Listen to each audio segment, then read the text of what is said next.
Hi, everybody. My name is Brittany. I actually work at PA Virtual, so this is something that I'm very passionate about. I absolutely love snakes. Particularly mine are ball pythons. So let's go ahead and take a look at these guys.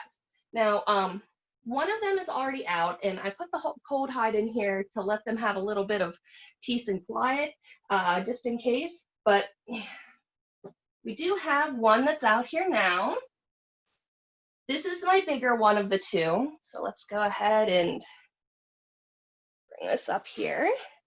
This is Medusa. So let me get him up here. There we go. So this is Medusa. Medusa actually will be 4 this month. Its birthday is on the 14th. And as you can see, he's very slow. It's they're not fast, super quick snakes. They're very friendly. This one in particular, again, they are ball pythons. That's what we call them here in the United States. Originally, they are actually from Africa in the sub-Sahara. So over in Europe, they would call them royal pythons. And one of the main reasons was because people would actually go ahead and wear them as jewelry. As you can see, they love to coil around stuff, and they would wear them around their wrists and their necks and wear them around as jewelry, basically. Now, our snakes, the two that we have, my husband and I, they are handled a lot, okay? So again, they're gonna be for this, Medusa is going to be for on the 14th. My other one is going to be for in September. So they're around the same age. We got them the same time. And we have handled and loved them a lot. A lot of snakes do not like their heads to be handled, but as you can see, Medusa actually rather enjoys chin scratches and such. You can see that he keeps flicking out his tongue. That's because he's trying to smell me, figuring out what the heck is going on. They actually have really poor eyesight, and they go ahead and figure things out by sniffing. The other thing they go ahead and do is, if you look here, let me get him up here. You see these little holes in the front of his snoot here? Those are heat pits. So that's how they go ahead and actually know if something is warm or not. Their nose holes, ooh, can I get close enough? Are up there on top here. And as you can see, he has big, beautiful eyes. Again, yes, his name is Medusa. When we bought them both, they were females. We were told they were females. And then we had somebody else check them, and then he's saying that they're both males. So we're not entirely sure what they are, but we just kept their names the same. This guy is about 4 feet long. So I just measured them this morning for you guys just to make sure. So as you can see, yeah, we have 4 feet of beautiful snake. I also went ahead and double checked the weight, and Medusa here is roughly about 1750 grams, or about 3.8 pounds. So not a super light snake. If Medusa is a male, this is actually a rather large male. As you can see, he's rather girthy around there. He has some nice girth to him. And typically males don't get as big. The females are the ones that get really big. So they can go ahead and carry their eggs and stuff when they have clutches, which is what they call their eggs, their group of eggs. It's clutches. So just so you guys know, ball pythons, these guys in particular, are the smallest type of python. So there is, I do believe, about 26 different types of pythons, but these guys are the royal or the ball pythons. They are the smallest. They're only going to get about 3 to 5 feet in length, and that's all. And they are the most docile of the group. They are actually docile. What does docile mean? Docile means that they are very calm and very friendly, and they're not quick snakes. They are very handleable, able to be handled well, as long as you give them the care and attention that they need. It's like your dogs. You love your dogs every day, right? They want attention. Well, guess what? So do these guys. Well, especially Medusa. Medusa loves attention, but Cleo not so much, but Medusa loves attention. And excuse me, and they're very, very easy to take care of. Now, Medusa here in particular is a special type of morph. A morph is kind of like a variety of the snake. So Medusa is called a pinstripe, and if you look, it's because of his really cool markings on his body. And guess what? Just like you and I, every snake is different. No snake is the same. So everybody has their own unique patterns, their own unique temperament. But again, they're very friendly, especially if you go ahead and give them the attention that they deserve. So we're going to go ahead and put Medusa back here for a little bit. And we're going to see if we can find Cleo. Now, Cleo is a little bit more shy. And I went ahead and put a hide here so he could go ahead and chill out. Oh, there he is. Hey, bud. All right. Now, as you can see, Cleo, or Cleopatra with a K, is a lot smaller than Medusa. We're going to put that back down in case anybody wants to go in there. He's definitely a lot smaller, but he's just as nice and just as friendly. And as you could tell, he actually has different patterns than Medusa. I had bought Cleo as a normal, so this is what you typically find in the wild in Africa, are basically looking like this, the brown and the black with these kinds of patterns. Now, Cleo has a couple little unique things. I know Cleo loves phones, like really loves phones. I know, bud. See, he just wants to check everybody out, see how you're doing too. He has a couple unique markings and stuff on him, especially on his belly, which makes him not so much of a normal. So we're still trying to figure out what the heck he is for sure. But he's definitely a loving, caring pet. They chill out on our necks a lot because it's really nice and warm there for them. And as you can see again, you know, they don't mind their head being touched and stuff because we go ahead and we give them so much attention. Now, of course, I don't recommend picking up and loving wild snakes. Like, we have a bunch of garter snakes and we have a big, huge black rat snake outside right now.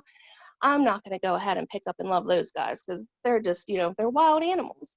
These guys were born in captivity. The breeders we got them from, you know, had 2 other captive bred snakes that they bred, and then we went ahead and got them.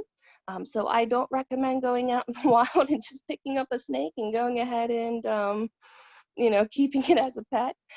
You also want to make sure you do a lot of research, but these guys are some of the easiest ones to take care of.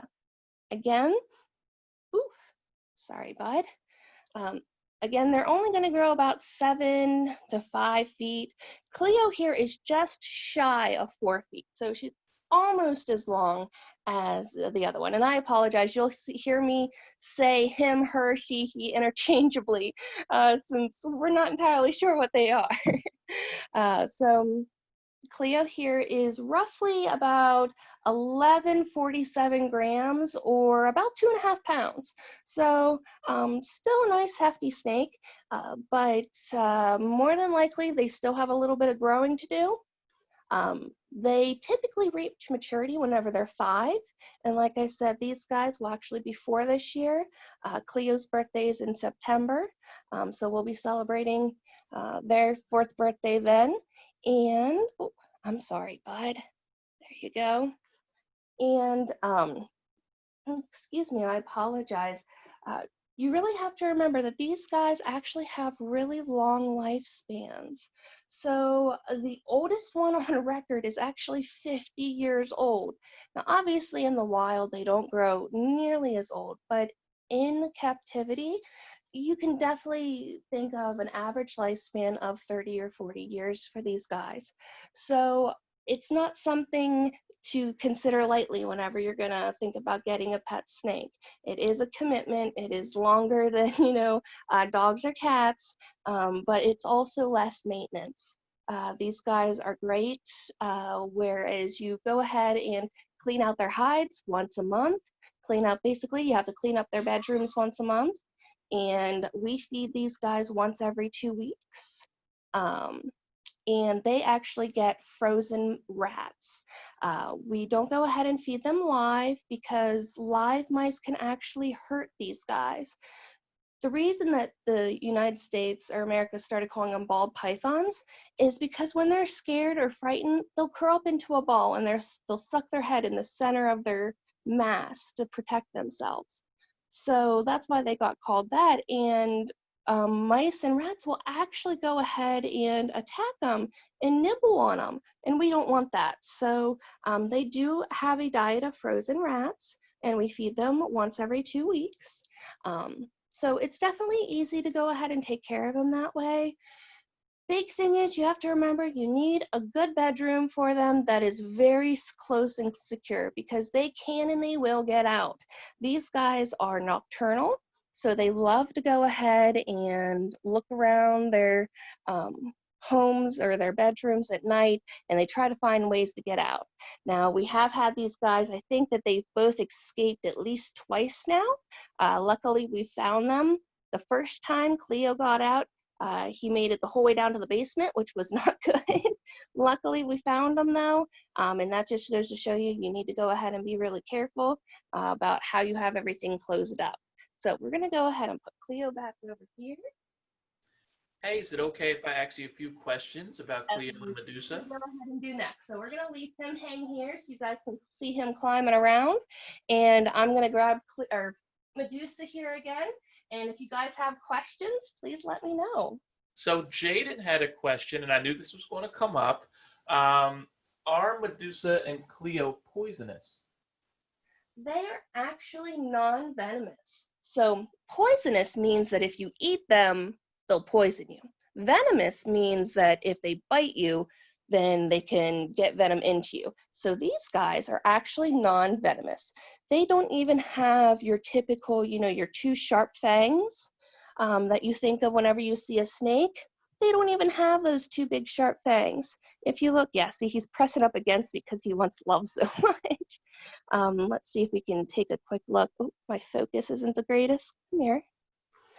These guys actually have a bunch of wee little teeth instead that are like backwards barbs.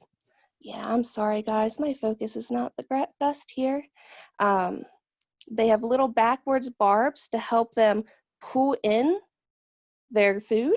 But nope, they don't even have those two big, large fangs that you would see in the front. And Jaden actually had another question, because we see you have this little banana stuffed, toy there. Do they actually like that? And are they like dogs or cats and like little toys like that? Okay, so in the reptile world, we call that enrichment. So enrichment toys are something that they can go ahead and interact with and play with. As you can see, I actually went out and bought a little pop-up puppy playpen, so I can go ahead and take these guys outside and they can go ahead and enjoy outside. The banana, I like to put that in there so they have something to crawl over, go ahead and grasp one. As you can see, Cleo over there is absolutely loving holding on to that pole over there.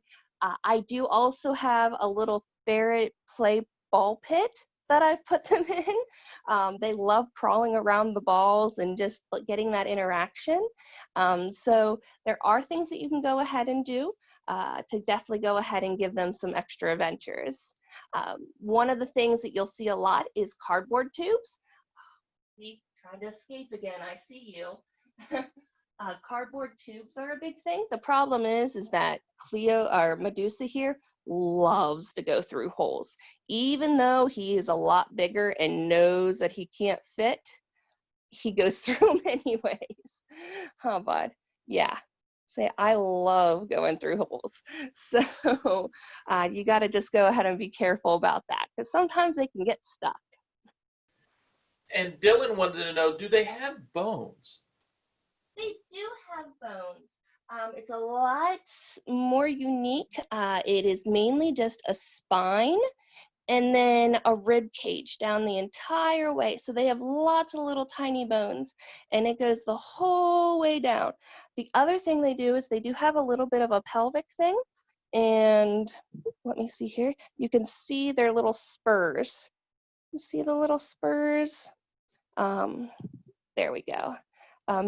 Medusas are definitely a lot bigger than Cleos, but they have these little bone spurs too. But that's it. And now he's hooking onto my camera. Hold on. They love to wrap around stuff. And Liam wanted to know, why are some snakes' bodies so small and others are so long? What is the length of their body have to do with them? That is a great question. It depends on the type of snake it is. For example, the ball pythons get girthier, whereas, for example, here in Pennsylvania, we have the black rat snake. The black rat snake is very long and slender. The one that we have out back in our yard is probably a good 5 to 6 feet long, but is not even as thick as Medusa here. So depending on what they need in the wild, for example, these guys, what happens when they need to go ahead and protect themselves? They ball up, right? So they need to be thicker so they can go ahead and have all that muscle to go ahead and protect themselves. Whereas, for example, the rat snake needs to be slender and quick to be able to go after its prey. These guys, they just sit and wait. They're ambush predators. Great question, though. And someone had a question, although Medusa does not have any venom, and Cleo doesn't have any venom. Snakes that do have venom, like, what does that do? And I kind of try to answer it in chat, but I thought, you being a snake expert, you'd be able to answer a little better as to snakes with venom. What does that do to their prey or even us? It actually depends on the snake. There are snakes that you can have as pets called hognose snakes. They are the cutest little thing. They have a cute little upturned snoot. It's adorable. Those guys are technically venomous, but we can still have them as pets because they actually gnaw on their food. So they actually sit and chew it and actually work their venom into it. And then it paralyzes it and helps it digest.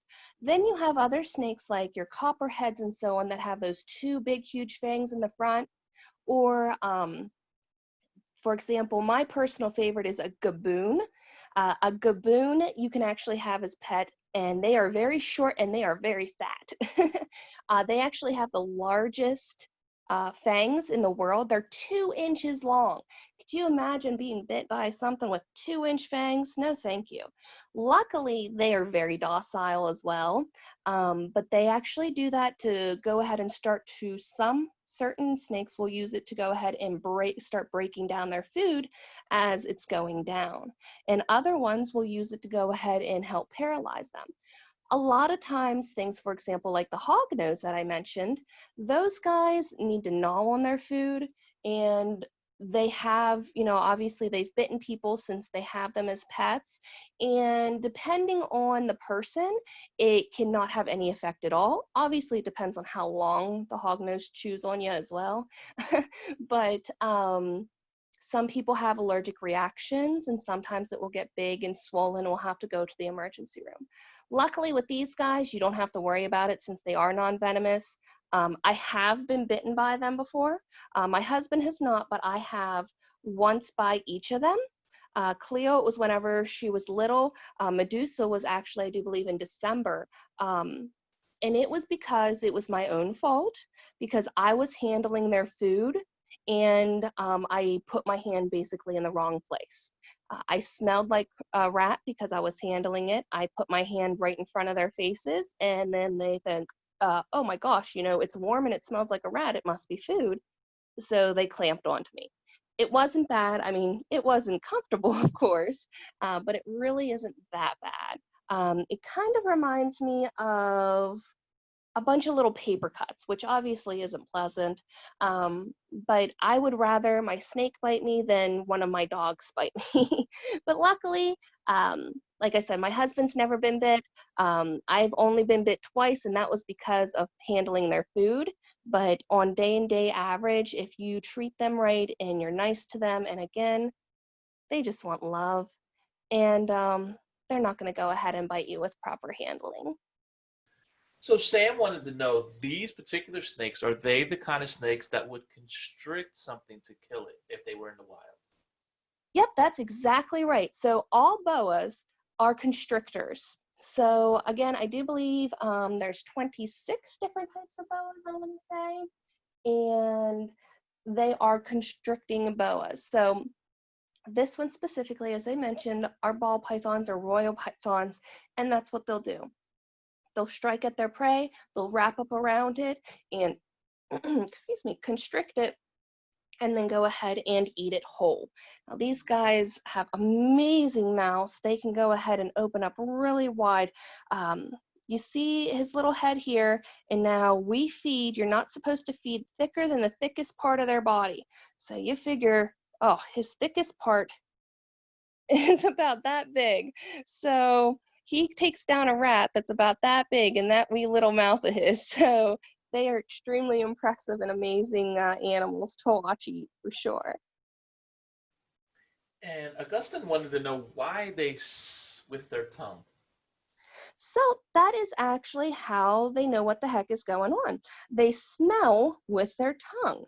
So what they do is they're flicking out to grab particles in the air of basically scent. And then they go ahead and bring those back into the roof of their mouth. There is a little sensitive part up there, the roof of their mouth, where they're collecting those smells and sending it to their brain to figure out what the heck it is. And then, as I mentioned earlier, their little pits the whole way around their mouth here, that's for them to sense the heat. So between the heat and then the smells, they can figure out what's what. Because again, unfortunately, ball pythons, not all snakes, but ball pythons have very poor sight. And we did have another question about, have you ever seen an anaconda snake? And would these snakes kind of be related to like an anaconda? Great question. Anacondas are actually legal to have as pets here. So you can go ahead and actually have pet anacondas. Now, not anacondas as you're thinking of as the big, huge ones down, excuse me, in the Amazon. They don't get that big usually, but they can.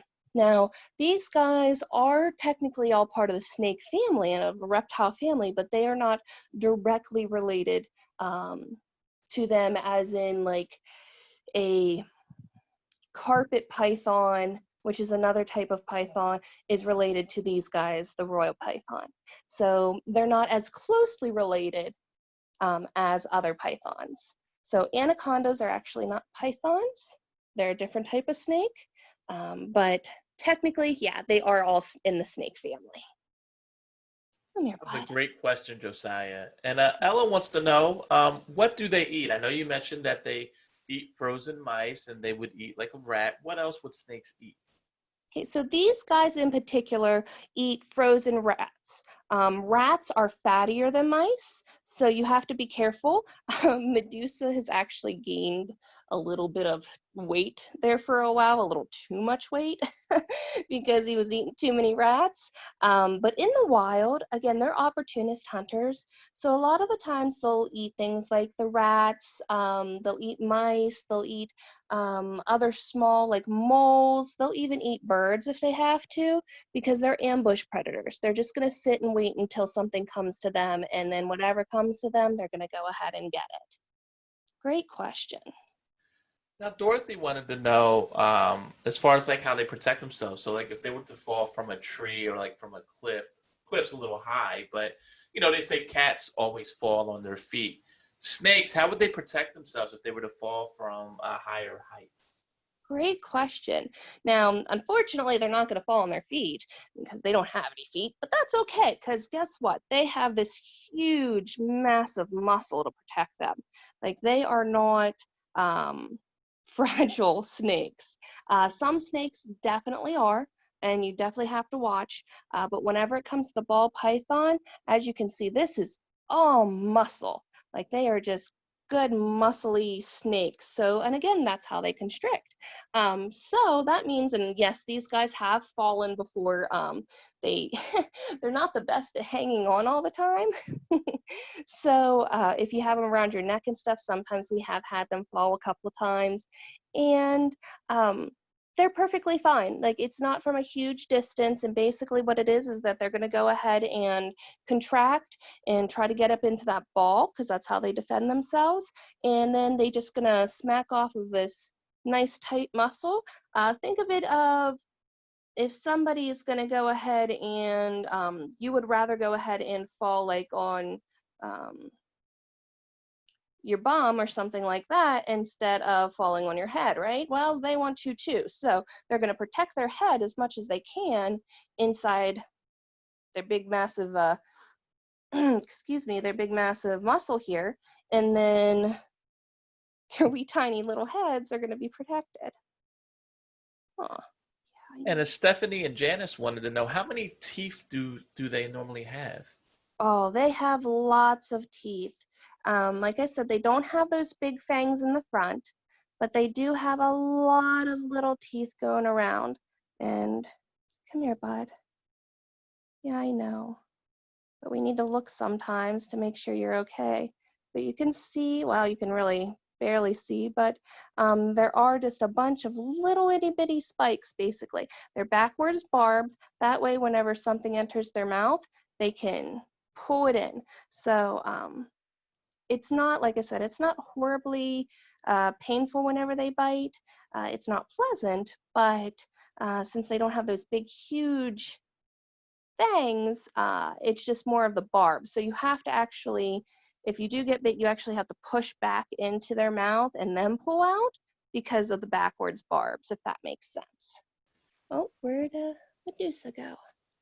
Now we know how you would play with like a dog or a cat. How would you interact and play with your snakes? We personally, we take them outside a lot. I love sitting outside with these guys, and they love the sunlight. So typically what I do is I just wrap them around my neck. We also go for walks too. So whenever I take my one dog for a walk, I will pick up one of these guys, wrap them around my neck, and we'll go for a walk. We also go ahead and pet them a lot. We just handle them. So we do have the playpen. So if I want to just go ahead and leave them out in here for a little bit so they can stretch, absolutely, I do that. But besides that, I just hold them in my hands and give them love like this. Huh. Now it's interesting. We did have a question about how their skin feels. Does it feel scaly? And you mentioned that they like being pet. Is it like the same way like you would pet a dog or a cat? So, contrary to many people's belief, they are not slimy. They're not wet or slimy or anything like that. They're very rather dry. You figure they're used to living in the Sahara Desert. They like that hot, humid weather. They are, I'm trying to think of anything else that you could compare them to. They're actually kind of silky. You can go ahead and feel the scales and feel that ripple effect, but overall, they're actually really nice and soft, especially right after they shed. Because what they do is every so many weeks, these guys, I want to say typically it's about every 6 weeks or so, they'll go ahead and shed their skin, and then they get really bright, and they are super soft and silky. And of course, their bellies, oh, let's get your bellies over here. Yeah, I know, you love the phone. Their bellies are even more smooth. And as you can see, they're actually ticklish. So as I'm touching them, you can see they're like kind of pulling away from my finger because they're actually ticklish on their bellies. So, but that is actually rather even more smooth than the outside. And Dorothy had asked about, do they sleep? You mentioned they're nocturnal, which means They that they are more are. active at night. So would they normally be, is now like normally their bedtime? They actually do sleep. The funny thing is, though, they don't have eyelids, so they actually don't close their eyes to sleep. What they do is their pupils, like cat pupils, they have those slits. They make those little slits really, really, really super small, so barely any light can get in. And then that's how they go ahead and sleep. And they'll just curl up in a ball and just lay there and sleep. These guys have actually fallen asleep on us before while we were holding them, and you can tell because their eye slits are really, really super small and they don't move at all.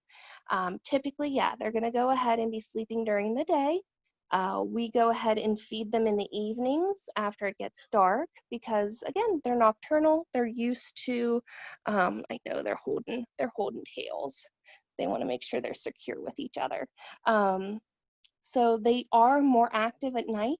Whenever I come down and it's dark out, or if I get up in the middle of the night and come down and look, normally I call it they're doing snaky yoga. They are going up into their bedrooms and they are just completely stretched out and flipped around, and you name it, they're going all over the place. So they're definitely more active at night. But obviously, like you can see, they're still definitely wide awake. They're very active during the day if you get them out. So you can still hold them during the day, even though technically they do sleep more during the day.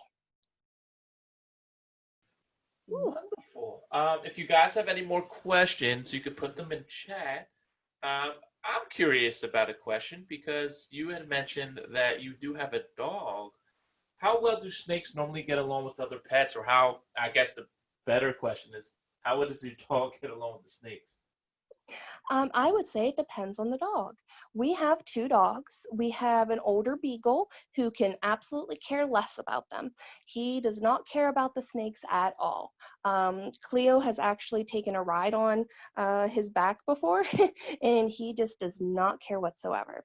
Our other dog we have is a rescue, and she's always been a more skittish dog, so she's not impressed with them. She has been getting better with them. We've had them, like I said, their birthday, they'll be 4 this summer.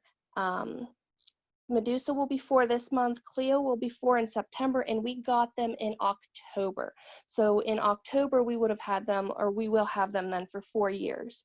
And over the past 4 years, our rescue dog has definitely been better with them. She is actually the reason why we were able to find Medusa one time whenever Medusa escaped. She started barking at her in the corner. We were like, what the heck's going on? Here Medusa's laying there in the corner. So it's just always being cautious. It's like any other pet. You're not sure whenever you get a new cat, you're not sure how your dog will go ahead and react, right? Because it is a different species. So you just need to go ahead and be mindful and be careful. All right. Anybody have any more questions about Medusa and Cleo? And normally you see snakes like in a tank. I see you have a little doggy playpen for them. Do they have, is their room like a tank, or how does, how restrictive do you have to be for their room? Okay, so typically for their bedrooms, you see a lot of people with just aquarium tanks. We have something similar to an aquarium tank. It's plastic though, and it's just easier to clean if you ask me, because we have them stacked on top of one another. So they're not as heavy as aquariums, but typically, absolutely, you can go ahead and just get them an aquarium. I recommend at least a 20-gallon one for a ball python, but I would definitely think about, especially if it's a female, because females do get bigger, you're going to want something bigger. But that's really all you need. Is you're looking at a good aquarium tank. You can get them a heating pad that would go underneath the tank. Say you just need some good bedding, which I use coconut fibers, and some cute little hides like they have down there. So they have 2 hides. They have a warm side and a cold side, because they can't go ahead and regulate their own body temperature since they are cold-blooded reptiles. So we need to go ahead and give them a place to go ahead and regulate it. And of course, you want to give them a nice big bowl of water as well. Typically, snakes do like water. They don't mind it. Medusa is not a big fan of water. We have yet to go ahead and get the kiddie pool out and put him in the kiddie pool, but we do have a little kiddie pool for him that this summer was going to be the first summer we were planning on letting them try to swim. But they can swim. Most of them don't mind it. We're just not entirely sure about these guys yet. Now, you mentioned both of them were going to be about 4 years old. Mhm. How does that compare to our ages? You know, they say for every year a dog is actually 7 years old. Sure. What about snakes? That is something I'm actually not sure of. I've never looked into that because I think it's a little bit different because in captivity, they can live so much longer than they do in the wild. That it might be a little bit more difficult to figure that one out. But I'm more than happy to go ahead and try to figure that out for you guys. And then whenever we repost the video, I can always go ahead and make a comment. And Laura wanted to know, are these landlocked snakes? Okay, so they are actually only in a very small part of, well, I shouldn't say small, small compared to Africa. They are really literally only in a strip of the Sahara Desert. They're not all over Africa. It is just a small strip there. Typically, that is the only place, obviously, in the wild that you're going to go ahead and find them. As far as breeders, though, over here in America, you can find them basically anywhere, even pet stores, have them. But in the wild, luckily, ball pythons, as far as I know, haven't had issues like the boa constrictors down in the Everglades and stuff. They can swim. But luckily, there hasn't been, like I said, any problems like some of the other types of snakes around the U.S. And it's interesting. Audrey actually looked this up. She said apparently 1 year in snake years for a constrictor is equal to 18 human years, which is really interesting. That's what it would be in the wild. I can't imagine in captivity that would be the same, because if a snake lived to be 50 in snake years, that means that he'd be almost over 500 years old. Yeah, that would be a little bit much. They actually don't technically reach maturity until they're 5 years old. So, if you think of it that way, if maturity is what, maybe early teens for us, so starting through that process, and then by the time you get to 18, so that would almost kind of relate. It's a little bit, like I said, it would be a little bit more stretched out whenever it comes to captives, but absolutely, thank you for looking that up. So that means that your snakes, Laura mentioned, would be, even though they're teenagers, they're 72 years old. Oh And man, you guys are old. so maybe that's why they look like they need to take a nap. Mhm. Huh, old grumpy snakes, huh? Now, Josiah wanted to know, and you mentioned about escaping from their cages. You had mentioned that they do try to escape. Do you have any like funny stories about them escaping, or is it always just kind of scary? I always panic, of course, because whenever you go in and you look and you're expecting to see a snake and there's not a snake there, it's definitely a little stressful. Now, they are normally, what they normally do is we have them on top of I guess you could say like a coffee table, but it's completely enclosed. And they normally just go straight underneath that and they hide in the corner underneath that. Almost every time that they've gotten out, they do that, except for twice. Once, whenever Cleo escaped and went the whole way down to the basement, which is crazy if you ask me, that he made it the whole way from the living room through the dining room through the kitchen down the stairs and then halfway across the basement. That one was super scary, and that was the first time I ever lost one, so it was super scary. I found him. He was all curled up in a ball, had cobwebs all over him, super scary. So that's why you really need to make sure you have a good enclosure. The other one was whenever Moxie, our rescue dog, found Medusa behind a computer desk instead of going underneath. And that was in the same room in the living room where we have them. So It's definitely something that we've been trying a lot better to make sure everything is closed up tight for them. But even still, if there's anything at all, they can go ahead and wiggle through. They will go ahead and push and shove and try to get out. So definitely be careful. I would say that's the total opposite than me because I normally don't expect to see a snake. And if I did see a snake, that's when I would stress out. That's understandable, especially if you're not expecting the snake. Absolutely. And that actually happened to us with the black rat snake that we have in our backyard. I was not expecting to see him, and I saw him, and boy, did it give me a scare because he was, like I said, he was big. But these guys are actually starting to get cold, so I want to make sure to get them back in their hide so they can get warmed up.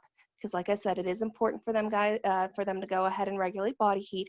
Typically, it's not a problem whenever I have them out because I have them around my neck, and again, that is one of the warmest places on us, so they love hanging out around our necks.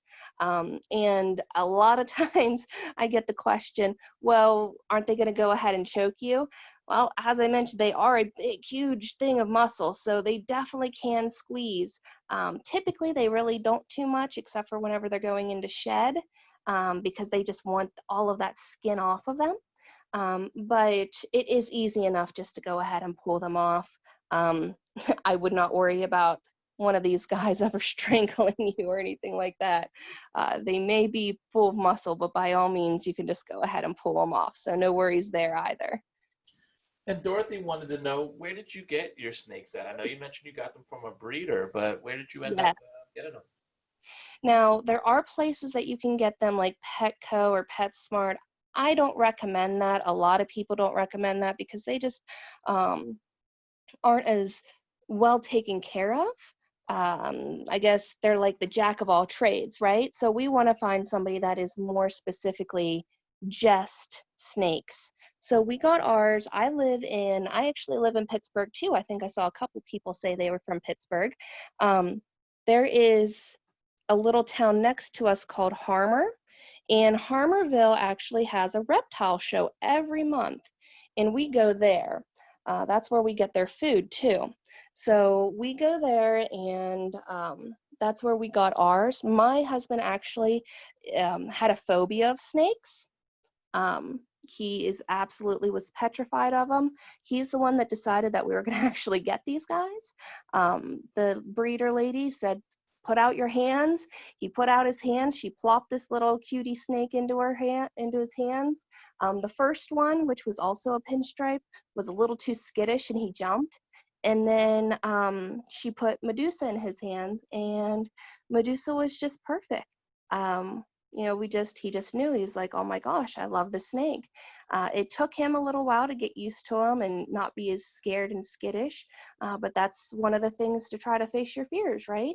You go ahead and find a really cute one and love it, right? Say, "You are such a cutie." So we got a few more questions, and then I think we're going to wrap up for today.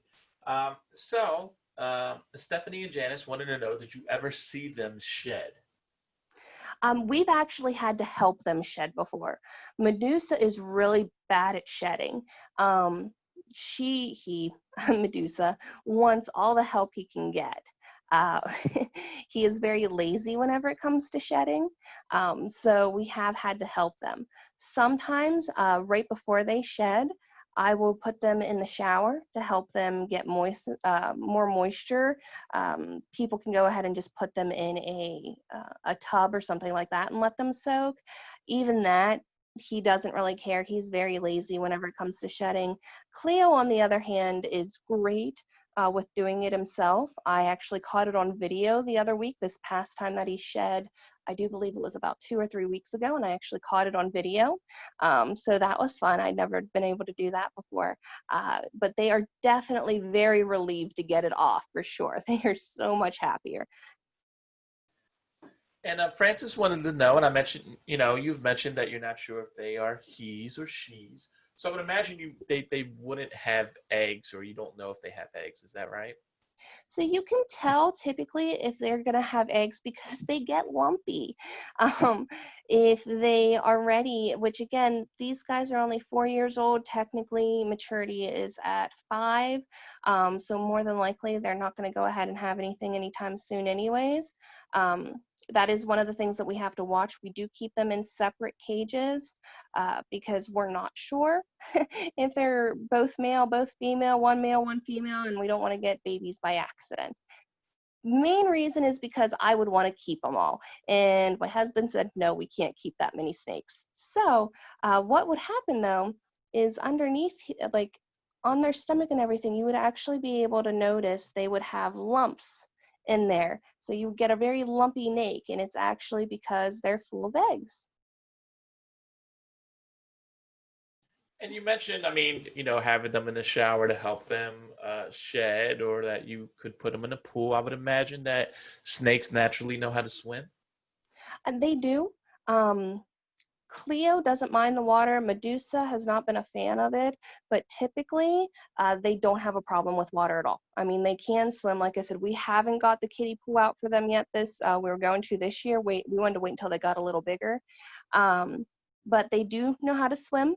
They just slither along in the water, so they're definitely good at that as well. And Laura had a question. Are snakes prone to disease? I'm sorry, snakes prone to what? Disease? They do have some things you have to watch out for. One thing is mites. They can go ahead and get mites up underneath their scales, so you have to watch that and be careful, make sure that they have a nice clean bedroom. The other thing is respiratory diseases can be a big deal. You want to watch how much humidity you have in the tank, having them outside whenever it's cold. They actually you can tell they get very mucousy around their mouth and stuff. And you would definitely have to take them to a vet right away, because respiratory diseases, you need to go ahead and get some medicine for them to go ahead and help them clear that up, which is something you need to watch out with any reptile though for that reason. Okay, everybody, I'm gonna give you a chance to get your last questions in, but as you're asking questions, I just wanted to ask you one more thing, Brittany, because a lot of people are very scared of snakes. Snakes get a bit of a bad rep. There was one thing you could tell everybody in the room about snakes to make them love them a little more. What would it be? Well, for one, for the most part, snakes are more afraid of you than you are of them, especially in the wild. But these guys, I would say you just need to go ahead and give them a chance. I mean, they want to be loved too. As you notice, they've been perfectly calm with me the whole time. Little adventurous here, but very friendly, very nice. And it's just one of those things that no reason to prejudge. Go ahead and give them a chance and see. All right, let me turn on my camera so everybody can see me. Thank you so much for the presentation, Brittany. Bye, guys. Yeah, bye. And look, even the snakes are saying bye. I hope you guys really enjoyed this. We will be doing some presentations next week. We're not doing one tomorrow because of the 4th of July holiday. As a reminder, we will be one more quick question. Do snakes ever get mad? Do they ever just have an attitude or have a bad day? Absolutely. Just like us, they can get grumpy too. So you definitely have to be mindful. Once you're around them so long, you'll be able to tell their body language. And whenever they're not impressed with something or want nothing to do with anything, they'll want to go ahead and be put back. Cleo used to pee on me whenever he was upset and wanted to be put away. Luckily, he grew out of that. But yeah, whenever he would get upset and he was like, you know what, I've had enough. I don't want you playing with me anymore. I'm going to pee on you. But luckily, we got him out of that with a little training and time. But they can definitely be grumpy just like everybody else. Thank you so much for sharing. Everyone seemed to really like Cleo and Medusa, and it looks like Cleo and Medusa actually liked us too, which is awesome. Mm-hmm. I shared the link with everybody in chat for our next presentations that will be starting on Monday. You could sign up for them as early as soon as you get out of here if you wanted to. And on that link as well is the passport that you can download and fill out. And remember, you can fill out more than one as well. So if you fill out more than one, then you'll be able to get more than one prize when you send it in. And we will have all of these things, such as our presentation with Brittany and Cleo and with Medusa, on our YouTube page. I'll be sharing that on our Facebook, our Twitter, our Instagram, things like that too. You'll be seeing a lot more things that are coming up in the coming weeks being posted on pavirtual.com, so to give you an idea of what you can expect coming up. Next week, we have creating art with chalk with one of our teachers, Mrs. Brittany Giroudi. We do have another yoga lesson. If you guys attended our very first PA virtual summer camp lesson, we had Miss Ann Fields. She'll be doing another lesson. Some track and field fun with one of our gym teachers, Jordan Stonebreaker. We're going to do another tour of the York Revolution baseball field, but this time we're actually going to show off, they fire off a cannon when someone hits a home run. So the mascot downtown's actually going to show us that, which mascots don't talk, so I don't know how he's going to explain it. That should be interesting. And then Mrs. Mary Ellen Moore, one of our other teachers, is going to do another lesson in sign language, will be part 2.